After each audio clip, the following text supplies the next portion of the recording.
Well, good morning, ladies and gentlemen. JB on Motovlogs here. Hope you're all doing fantastic. I know I am, because today we are finally on the Windermere Loop. If you recall, a few videos back, I decided to do this, but it was absolutely Baltic, and I didn't have enough gear, my heated grips, enough this, that, and the other. But today we're back, giving it a second shot, and I've got a bit of warmth in me, and spent about maybe two and a half hours getting up here this morning, just from my ends in Yorkshire. And here we are, just entered Windermere, and I flicked the cameras on to welcome you to the Windermere Loop. So, a very quiet Windermere, wow.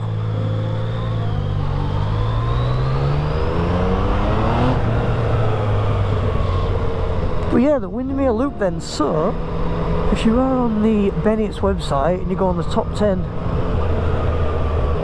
rides of the UK, this is one of them.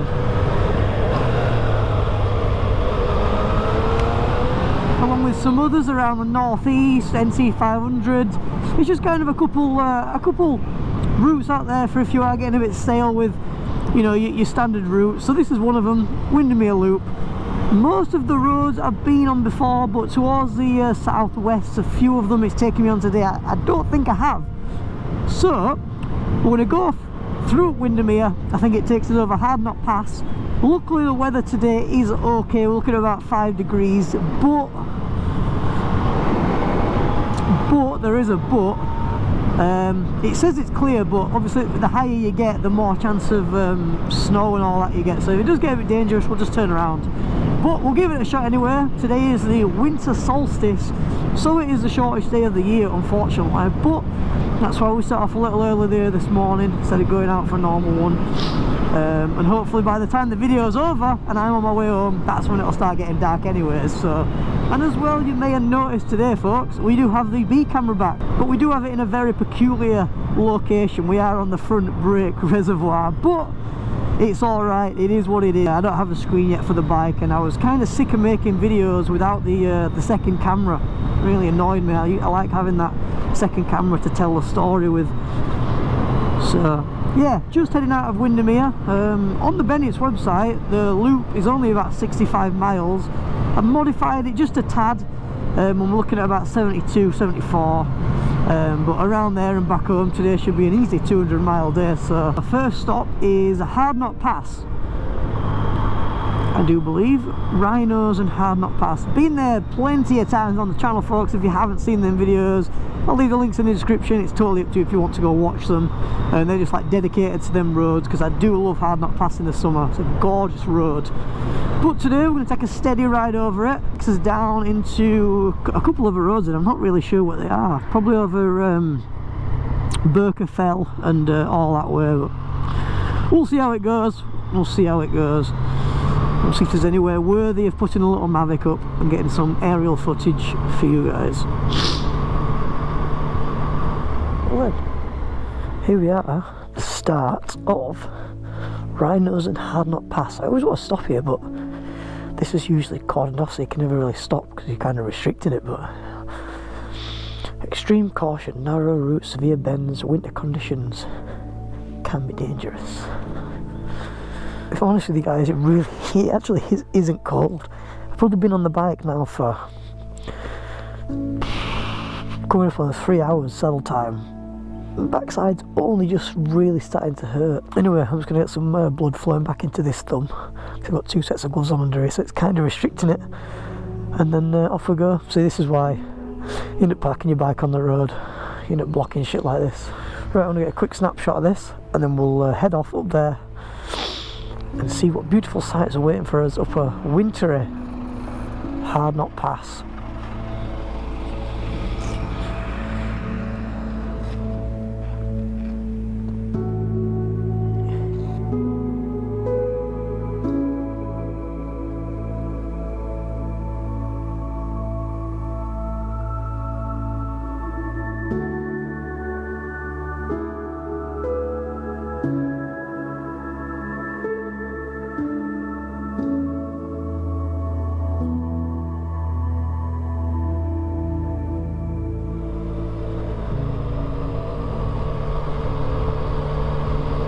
So this is Rhino's Pass, and Hardknott passes down the other side and across.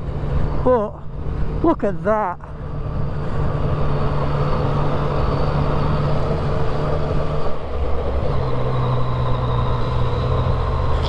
Right, and conditions wise, how we're looking. Do you know what, for this time of year, I will take that. That is bloody gorgeous. In fact, there's no one else I have seen on this road as of yet. So, gear 1. Is it a bit dangerous? It might be a bit dangerous.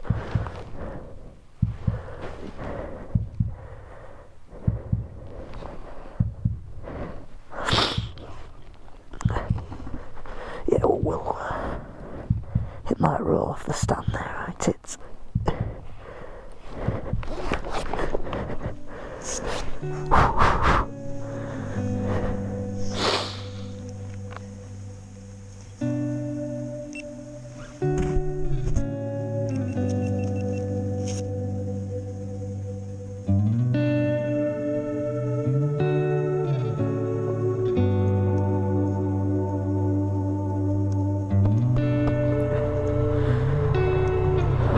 well, I'm not going to lie to you and say that that wasn't the most ballsiest photo opportunity I've ever had. I wanted the bike on that side of the road so I could stand up on the cliff and get, well, this shot. I could see it as I pulled up, but the bike was off camber. I put it in gear. I thought, I'm getting flashbacks, well, to this. Shit. Oh. And I'm like, am I doing one of them stupid things again here where I'm going to end up regretting it? But I'm not going to lie, I think I had a stroke of luck on that one. Thank you, whoever were watching over me. Jesus Christ, I thought, God, if I drop this, it's going to roll all the way down the hill. And I won't be going anywhere. Whew, thank God I got that shot.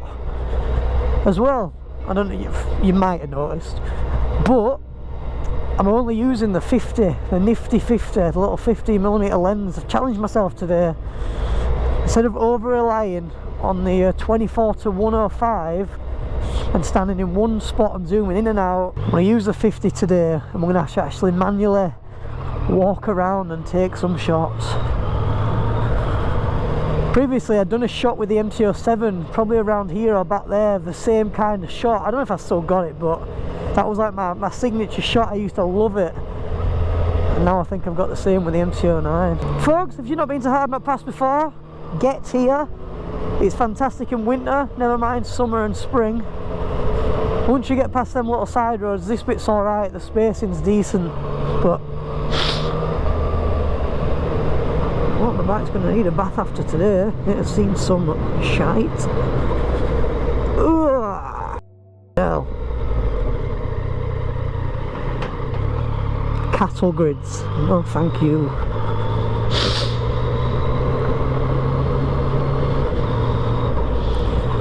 Steady ride though, folks, as it always is in these colder climates. Right, there's going to be no vlogging here, folks. I'm going to concentrate. Enjoy. God, what are we? What a bloody spectacular view.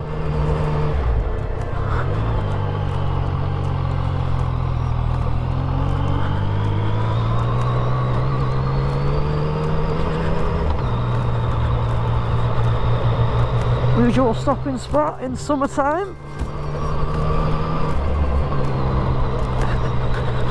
Not now though, it's bloody freezing.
probably the most efficient flight I've done with the drone, and I just used about 20% of its battery, maybe. Yeah, three bars left. And yeah, honestly, I just stood here with my sandwich and I just kept putting it on like the automated flight roads, and just, yeah, it was cracking. And I found some different ways to get some different shots with them flight modes too, so hoping it turned out alright. If you've seen it, well, this is going to be fun. If you've seen it, then it'll have been alright. But yeah, there's not much of this route left now. We're coming back down the other side of it, so back through to Windermere and then back up over home. So I finished my dinner, drone away, a couple of biscuits, be on his way. Nice cheap day out. Well, besides fuel, because it's stupid prices at the moment. Right, look at this. Just unplug you out of here a second. I went for a little stroll to get, just done it again, to get some photos. And I've just put my foot in a bog. In that bog there. And my foot, cover your ears children, piss wet through. So I've literally just done it again. Down on that bit. I just need to stop doing that. These boots used to be waterproof, but not anymore. Yes, I'm drinking Monster like a 13-year-old child. Just turn the camera on, folks. Look at this lovely little vantage point you've got at the top of this hill. The still on the A595.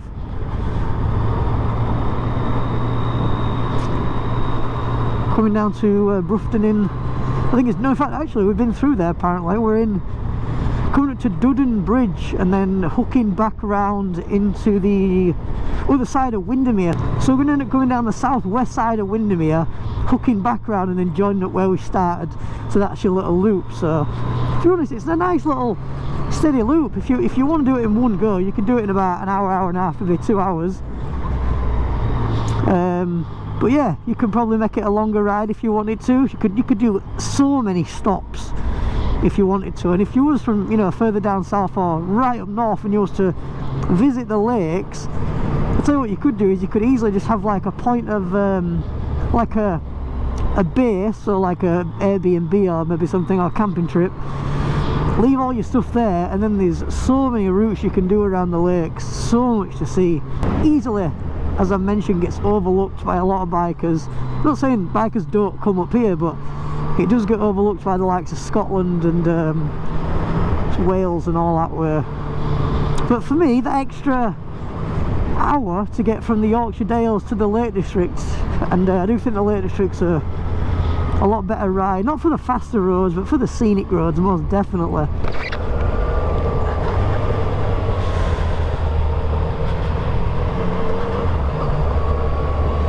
You can hear the stock exhaust wanting to pop on diesel because of how lean they made it run from factory.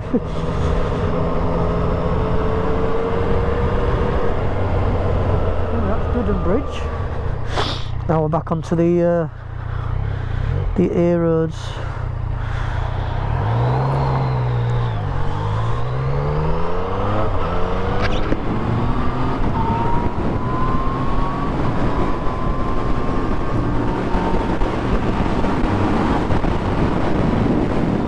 Tell you what, I'm glad it's taken me this way, because usually it takes me on that road we've just come up and back through into Windermere. So nice to see me taking me the real way.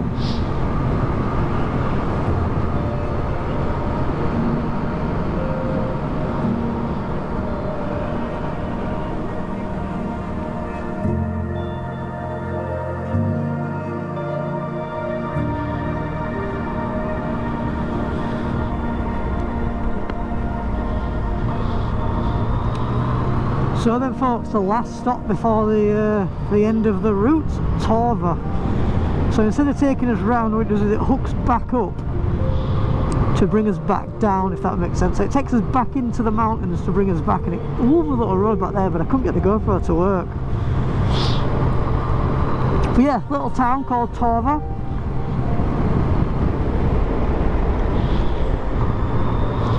So from what I can gather from my bearings, to my right, up over that crest, should be the other side of Windermere. So, but yeah, the road surface is beautiful, even for this time of year.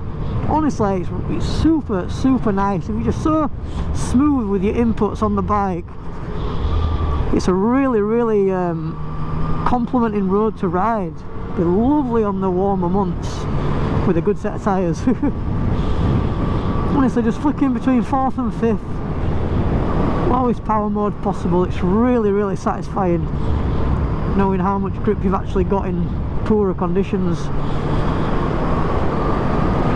Anyway, back onto the Nationals up here.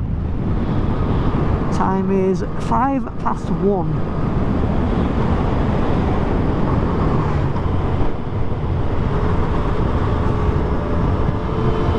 Steady away as always.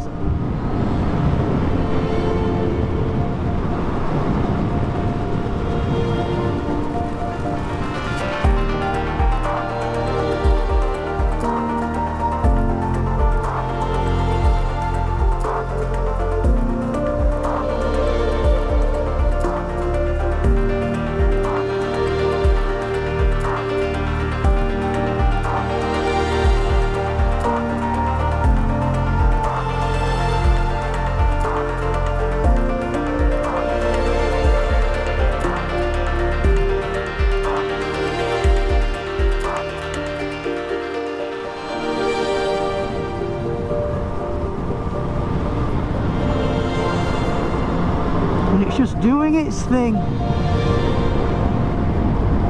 Wow, look at that.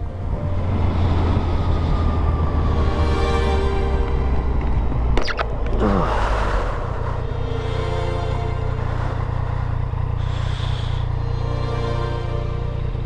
Crystal clear.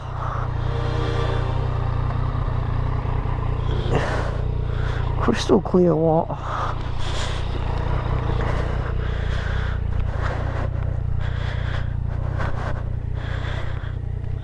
Don't slip and fall and jerk, that'd be piss, wouldn't it?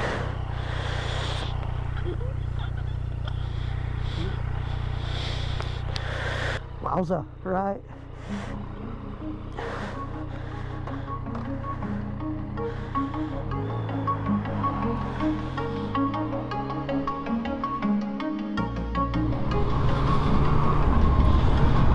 Well folks, and just like that, we are back in Ambleside, exactly where we started. So, I want to thank you very much for watching this one. Like I said earlier on in the video, I am going to be doing a couple more of the Bennett routes, probably in the new year now, because I have to venture quite far for some of them, but I definitely will be doing them. So, thank you very much for watching this one. Hope you did enjoy it.